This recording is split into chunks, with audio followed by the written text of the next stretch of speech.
हिंदी विभाग बीएचयू और रामछाट शिल्प न्यास वाराणसी के संयुक्त तत्वावधान में हिंदी के जाने माने कवि आलोचक एवं बीएचयू के हिंदी विभाग में प्राचार्य प्रोफेसर श्री प्रकाश शुक्ल का षष्ठी पूर्ति समारोह बीएचयू स्थित वैदिक विज्ञान केंद्र में धूमधाम से मनाया गया। इस दौरान श्री प्रकाश शुक्ल की कृतियों और स्मृतियों पर आधारित 3 पुस्तकों का लोकार्पण भी किया गया। 60 का पाठ नाम से आयोजित कार्यक्रम कुल 3 सत्रों में संपन्न हुआ। प्रथम सत्र में समय के प्रश्न और कविता का समय विषय पर आमंत्रित विद्वान वक्ताओं ने अपने विचार रखे। कार्यक्रम की अध्यक्षता बनारस के प्रसिद्ध विद्वान पद्मश्री राजेश्वर आचार्य ने किया। मुख्य अतिथि प्रसिद्ध कवि मदन कश्यप, मुख्य वक्ता कवि हरीश चंद्र पांडे रहे। सत्र में हिंदी विभाग के अध्यक्ष प्रोफेसर वशिष्ठ अनूप की आत्मीय उपस्थिति रही। स्वागत वक्तव्य प्रतिष्ठित न्यूरो चिकित्सक डॉक्टर विजयनाथ मिश्र ने दिया। सत्र की अध्यक्षता कर रहे विद्वान पद्मश्री प्रोफेसर आचार्य ने कहा कि आज एक रचनाकार के लिए सत्ता, पुरस्कार आदि रुचिकर है। ऐसे में श्री प्रकाश शुक्ल जी को इन सब से परे साहित्य साधना में लगे देखकर सुख होता है। उन्होंने कहा कि कविता जो भाव या प्रभाव उत्पन्न करती है वह सशरीर नहीं होती, वह अनिर्वचनीय होती है। विगत 50 वर्षों में जिस तेजी से देश और दुनिया में बदलाव हुए हैं, ऐसी व्यवस्था को देखकर जिसमें एक शिक्षक का विद्यार्थी सम्मान कर रहे हैं, सुखद अनुभव हो रहा है। रचनात्मकता का ऐसा उत्सव प्रेरित और प्रभावित करने वाला है।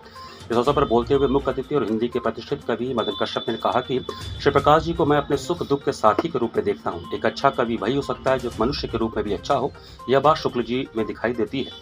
मुख्य वक्ता जाने माने कवि हरीश चंद्र पांडे ने श्री प्रकाश शुक्ल से जुड़े अपने स्मरणों को साझा किया। उन्होंने कहा कि इलाहाबाद के दिनों में शुक्ल जी ने कविताओं के अलावा कुछ कहानियां लिखने की भी कोशिश की। तद्भव के हालिया अंक में छपी उनकी कविता अलामे कदार अद्भुत कविता है जो दुख में भी हंसी के लिए थोड़ी जगह बचा लेती है। कार्यक्रम का दूसरा सत्र विचार का संकट और आलोचना का विवेक विषय पर आधारित रहा। इस सत्र में कमलेश वर्मा द्वारा संपादित सर्वभाषा ट्रस्ट नई दिल्ली से प्रकाशित श्री प्रकाश शुक्ल चुनी हुई रचनाएं पुस्तक का लोकार्पण भी किया गया। डॉक्टर कमलेश वर्मा ने संपादकीय वक्तव्य में कहा कि पुस्तक के माध्यम से मेरी कोशिश है कि श्री प्रकाश शुक्ल के साहित्यिक अवदान को सामने रखता हूँ। लोकवृत्त उनके साहित्यिक जीवन का विशिष्ट अंग है।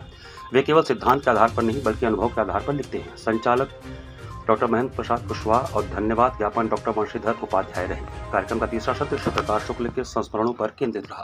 प्रकाश शुक्ल की यह कविताओं का उन्होंने कुल 7 कविता संग्रह निकाले अभी तक, और उन 7 कविता संग्रह से अच्छी कविताएं लेकर के राजकमल प्रकाशन समूह ने ये कविताओं का चयन और संपादन नाम से झुकना किसी को रोकना है शीर्षक से किया है, जिसका संपादन डॉक्टर विंध्याचल यादव ने किया है, जो हिंदी विभाग में असिस्टेंट प्रोफेसर हैं और श्री प्रकाश शुक्ल के शिष्य भी हैं।